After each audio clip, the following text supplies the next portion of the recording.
as pessoas que estão no meu podcast me conhecem, então eu fiz expansão de várias empresas. Então, o meu negócio é pensar em crescimento. Uma máxima minha e da consultoria Goshen Land é que se você não pensa em crescer a todo momento, você já perdeu. Muito bom. Qual é o maior câncer da humanidade? Eu quero uma vida estável. Sim. É a mesma coisa que você está falando assim, eu quero pular do barco sem nenhum tipo de proteção no meio do oceano, você vai morrer. Porque enquanto você quer estabilidade, o teu concorrente não quer. Enquanto você quer estabilidade, o Lula não quer.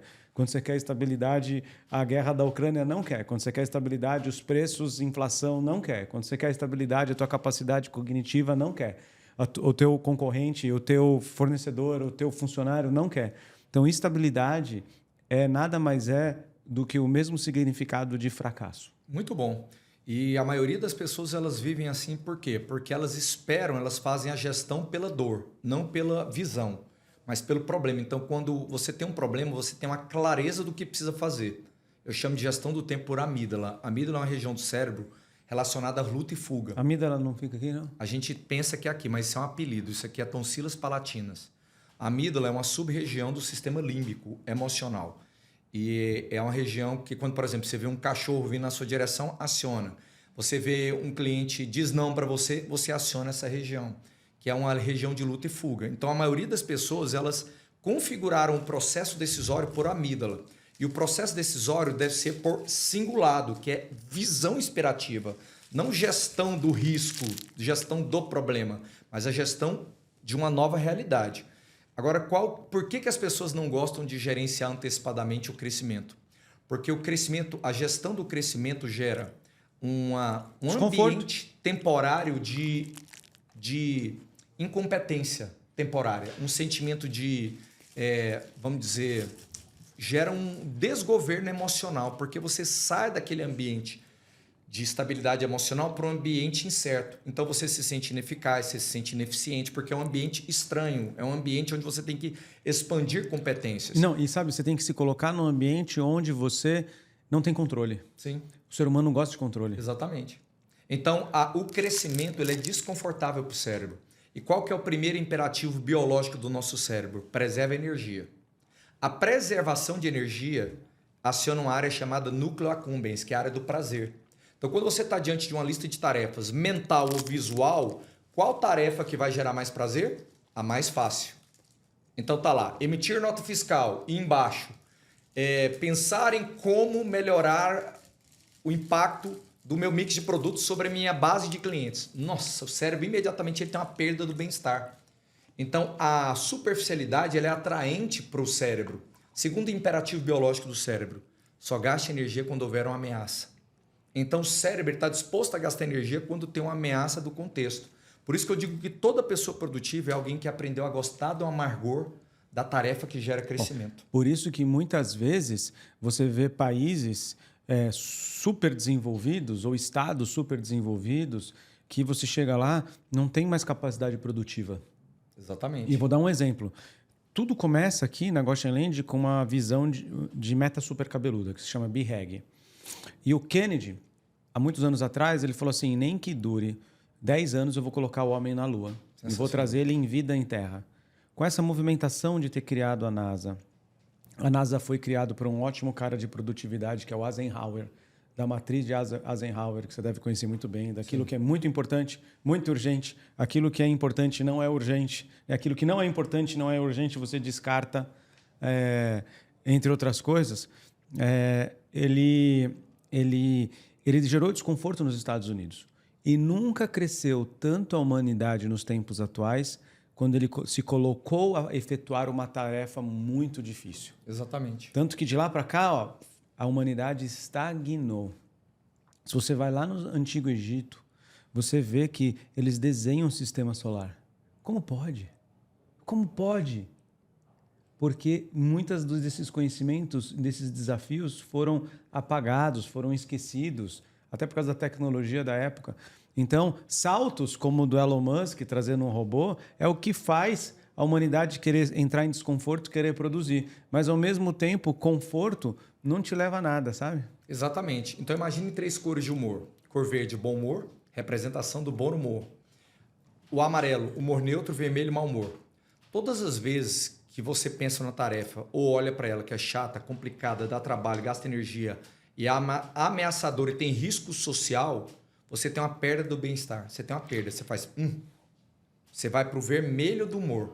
Você sai da homeostase. Do tipo, ir para academia todos os dias e pegar peso de verdade. Se você não tem um hábito, você provavelmente tem um mau humor. É aquela história de que... Eu discordo um pouco. Você pode não concordar comigo. Faça uma coisa 14 vezes que vira um hábito. Eu li estudos recentes para 6 meses para virar um hábito. Sim. Não é assim, faz 14, né? Concorda ou não? Sim, e também, além de você ter 6 meses, é mudar o significado que você dá à tarefa.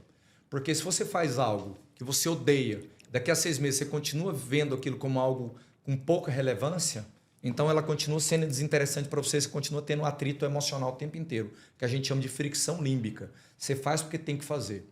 Então, quando você pensa numa tarefa que é chata, complicada, dá trabalho, você tem uma perda do bem-estar. Então, mas como faz para melhorar isso? Aí o que é que o cérebro faz? O cérebro traz imediatamente tarefas de fuga psicológica, que são tarefas mais fáceis, mais óbvias e menos arriscadas. Ou até e você tarefas para evitar dor. Exatamente. É como se fosse assim, você pensa na tarefa, eu tenho que parar para pensar na minha mentoria. Você fala, dá uma olhada no WhatsApp para ver se tem alguém mandando alguma coisa. Aí você tem uma recuperação do bem-estar e aceita essa Rafael, eu tô sofrendo disso. Eu tenho que resolver uns negócios jurídicos, cara, com o advogado. E aí eu fico assim, Senhor Deus, que vão... recebi um WhatsApp aqui de um cliente. Ótimo. Blá, blá, blá, blá, blá, blá, blá, blá, blá, blá, blá, blá, e a tarefa tá lá. Então, o que é a procrastinação? É a fuga de um estado emocional. Então, todo procrastinador, ele não entendeu como funcionam as emoções. Sou faixa branca nisso, então. É nada, você é faixa preta. A questão é que você tem uma volumetria enorme. E aí, quando você tem esse bem-estar, você aceita esse bem-estar, só que o dia vai passando e você vai perdendo porque não tem sustentabilidade esse bem-estar da troca pela fácil. Você volta para o amarelo e no final do dia você tem o vermelho intenso no seu tempo de descanso, que a gente chama de efeito Emmett. Mas, me fala uma coisa. Eu tô tentando trazer o exemplo para a academia. Sim. Porque é uma realidade minha. Sim. Toda vez que eu treino de manhã, eu tenho treino bom. Toda vez que eu treino no final do dia, é ruim. Então, eu já optei para que a minha rotina de treino é de manhã. É o que eu fiz hoje, inclusive. Muito bom. E aí a pessoa termina no vermelho, que é a culpa por não ter feito o que deveria. Mas isso é o Emmett? Efeito Emmett. O que é o efeito Emmett? O efeito Emmett diz que você gasta mais tempo e energia pensando naquilo que você não fez durante o dia. Uau! Do que o tempo e energia que você gastaria fazendo a própria tarefa durante o dia. Você que está acompanhando aqui, você viu o quanto rico é esse assunto que o Rafael está falando?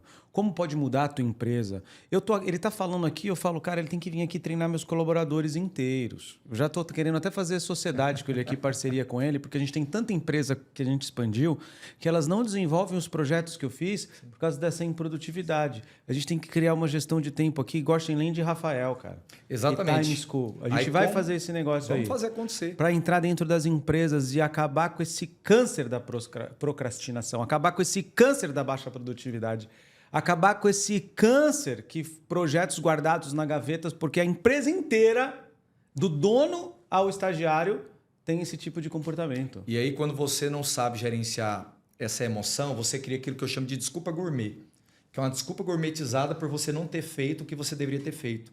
O cérebro aceita essa desculpa gourmet e você mesmo acredita nela.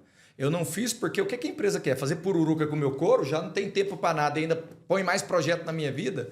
Então a gente cria essas desculpas para tentar se autoproteger. Mas na verdade nós somos um bom faixa azul, às vezes, de gestão do tempo, só que o nível do desafio que está diante de nós exigiria que a gente fosse um faixa marrom já, ou talvez um faixa laranja com mais técnicas para lidar com isso. Aí você fala, Rafael, como é que eu venço essa questão emocional? Todas as vezes que um produtivo, Dema, um homem produtivo, uma mulher produtiva pensa numa tarefa que é chata, complicada, dá trabalho, gasta energia, tem risco social, qual que é a cor emocional dele? Do improdutivo é vermelho. Do produtivo também é vermelho. Porque é biológico não gostar dessas tarefas. A gente acha que uma pessoa produtiva, ela sente atração pelo que é complexo. Não, ele sente também uma aversão. Só que o cérebro dele vem trazer a troca da tarefa e ele sabe analisar a emoção. Isso chama metacognição. O cérebro entendendo o próprio cérebro, ele fala, o meu cérebro está querendo fugir para uma outra tarefa para se sentir bem. E ele entra na tarefa amarga. Então ele estende o tempo de mau humor. Ele entra sabendo como ele vai se sentir depois. Porque ao executar a tarefa vermelha, ele vai ter uma recuperação emocional, volta para o amarelo no final, ele tem um verde que é o desfrute pós-tarefa. Pensa comigo, Deno. O que... Não, muito bom. Calma aí, Rafael. Muito bom, calma aí. É muito conhecimento aqui. Deixa eu ir fazendo algumas pausas. Legal esse negócio, né? Você escolhe... Por isso que eu falo assim... quando eu faço podcast sobre alto desempenho, eu falo assim... Deixe as tarefas difíceis de manhã, quando você está com a mente livre, e comece por elas. Porque se você não começar por elas, você não vai fazer no final do dia. E depois que você terminar ela, dá um alívio tão grande, tipo arrumar a casa inteira. Quando você arruma, você fala, que gostoso. Só que você tem que ter coragem, culhão, muito bom, para enfiar o pé. Do tipo assim, vem, tá quentinho. Não quero tá quentinho, eu quero a piscina gelada. É esse o ponto. Você começa por essa. Você pegou a ideia, o que eu chamo de aprenda a disciplinar o seu desapontamento emocional. Porque a boa priorização, às vezes, elas nos desaponta emocionalmente. Só que a gente quer ser feliz o tempo inteiro. Mas a tarefa que nos faz crescer, ela gera uma diminuição do bem-estar temporário. Toda pessoa improdutiva, ela tomou a decisão baseada na emoção pré-tarefa. O que é que eu estou sentindo baseado nessa tarefa? E toda pessoa produtiva, ela toma a decisão baseada na emoção pós-tarefa. Pensa comigo em Gênesis 1. Deus criou todas as coisas em 6 dias e no 7º descansou. Quando Deus terminava as tarefas do dia, o que normalmente ele falava? E viu Deus que era bom.